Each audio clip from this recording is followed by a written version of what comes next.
friends, welcome to the part 2 of the tax deductions and tax savings video. So basically here we will continue from the point which we have left in the part 1 video.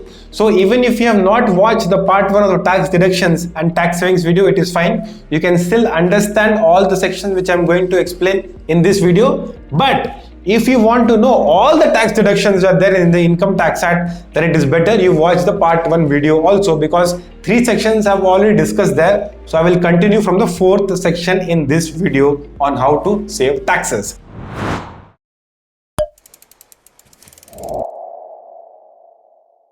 So let us go to the 4th section, which is section 80EEA, which is interest on loan taken for housing property. Okay. So if you have taken a housing loan, friends, right, for a purchase of a house, and the interest portion on that loan is allowed as a deduction under section 80EEA, right? So in this section, you get the interest portion as tax deductions, whereas under 80C, you get the principal portion as a tax deduction. Okay. But there are certain conditions which you need to have, only then you can get this. What are those conditions? And basically these conditions are to encourage the first time home buyers, right? So to encourage them, these conditions are given, which are, the first one is that the stamp duty value of the house should be less than or equal to 45 lakhs. Second condition, you should not own any residential house on the date of getting the loan. You should have, so basically this must be your first house. You should not have any other already existing house when you get this loan sanctioned from the bank. Third condition, the loan must be sanctioned by the bank during 1st April 2019 to 31st of March 2022. Okay, and the amount of deduction, the maximum deduction which you can get is 1,50,000 rupees, or the actual amount of interest, whichever is less. 5th section is section 80EEB, which is interest on loan taken for electric vehicles. Okay, so if you have purchased an electric vehicle, 2-wheeler, 3-wheeler, 4-wheeler, or whatever wheeler, okay, and if you have taken a loan for purchase of that EV, and the interest portion on that loan is allowed as a deduction under section 80EEB. The only condition is that the loan should have been taken between 1st April 2019 to 31st of March 2023. And the maximum deduction which you can get is 1,50,000 rupees. The next section is section 80G, donations to charitable institutions. Okay, so if you donate any amount to various charitable institutions or organizations, then that donations are allowed as deductions under the Income Tax Act if those organizations are registered under section 80G of this act. Okay, so basically the various types of organizations can be like, PM Cares Fund, which was opened during the COVID, or Chief Minister's Relief Fund of various states, like this Clean Ganga Fund, National Defense Fund, Swachh Bharat Kosh. Like this, there are a lot of central government and state government institutions to which you donate. You can get that as a deductions under section 80G. Apart from this, there can be a lot of public charitable or institutions like Chinmaya Mission, Ramakrishna Mission, Art of Living, right? And all those things. So if you donate, you can get deductions under section 80G.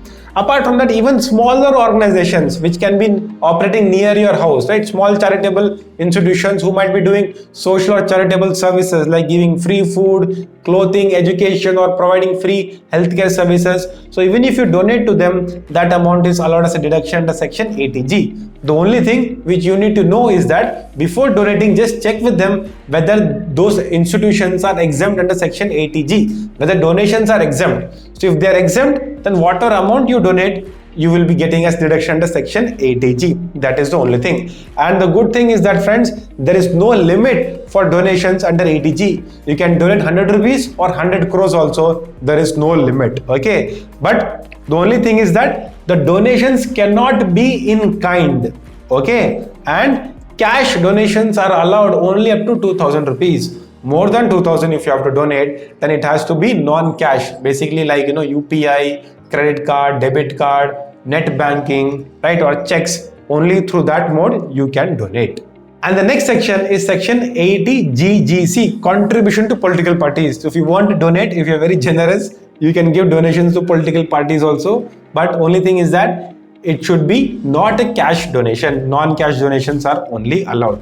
Then the 8th section, which we will see, is section 80TTA, interest on savings account.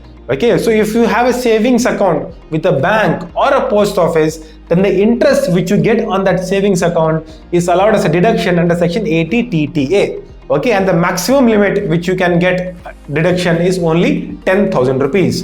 But if you are a senior citizen, right, okay, that is 60 years or more, then you can get the maximum deduction of 50,000 rupees, which is 80 TTB. Section is section 80DD, dependent disabled. Okay, so if you incur any amount for medical treatment, nursing, rehabilitation of dependent person, right, and who are disabled, handicapped, right, physically handicapped, or mentally they are suffering from autism, cerebral palsy, or any multiple disabilities in the body, then whatever amount you incur for their medical treatment, nursing, rehabilitation, that amount you can get deduction, right, from your gross total income. But what is the limit? The limit is 75,000 rupees if they are having normal disability, and 1,25,000 rupees if they are having severe disability, which means severe disability means 80% or more they are disabled. Okay, and just like that, you cannot get this, friend, like, oh, you can spend an amount, get this deduction.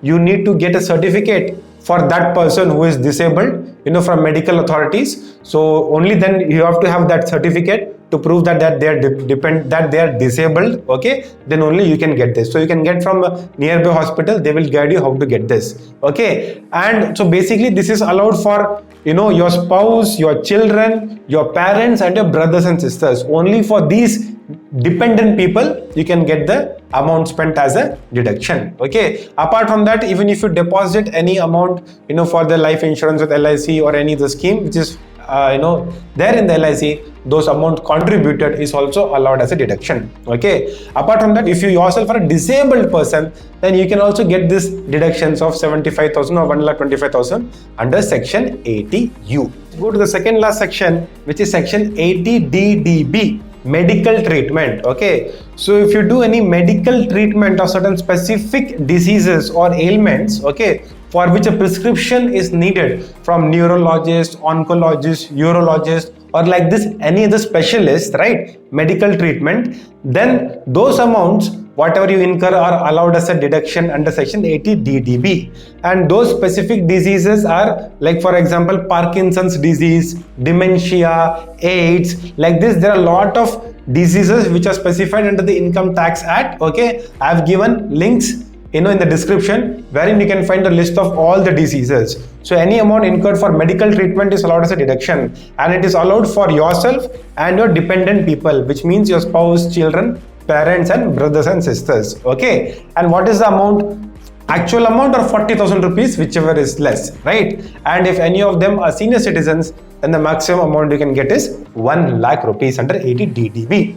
So basically, difference between 80DD and DDB is that in 80DDB, you need a prescription. It should be specified medical disease or ailment like AIDS or dementia under Income Tax Act, and you need a prescription by oncologists or specialist people. Okay, but in 80DD, you don't need a prescription, but you need a certificate from the medical authorities that the person is disabled. Plus, even for nursing, like taking care of somebody at home, training, rehabilitation is also allowed as a deduction under section 80DD. Final section is section 80GG, friends, rent paid. Okay, so if you are an individual who does not get HRA, house rent allowance, you don't get from your employer, okay, but you still pay rent for your stay, then you can get deduction under section 80GG. Okay, but there are 3 conditions which you need to have. Okay, and the least of these conditions only you can get as a deduction. What is the first point? The total amount can be rent paid, whatever rent pay you pay in the year, okay, minus 10% of your total income, or 25% of your total income, okay, or 60,000 rupees per year. So if you need to calculate this, okay, and out of this only whichever is less you can get as a deduction under section 80GG. Okay, so basically in this you can get only maximum of 60,000 rupees per year. Okay, I've given link in the description wherein you can go and check how this actually 80GG works. Okay, so with that we have come to the end of this tax deductions and tax savings video, friends. I hope you found out this video useful, part 1 and part 2, and I've given around 11 plus more than 11 ways to what are the ways under the Income Tax Act in which you can save taxes. So do make the best utilization of all these sections under the Income Tax Act so that you can get the maximum benefit of tax savings. Thank you for watching this video. I will see you all in the next video. Until then, this is C.S. Karthik signing off. Thank you.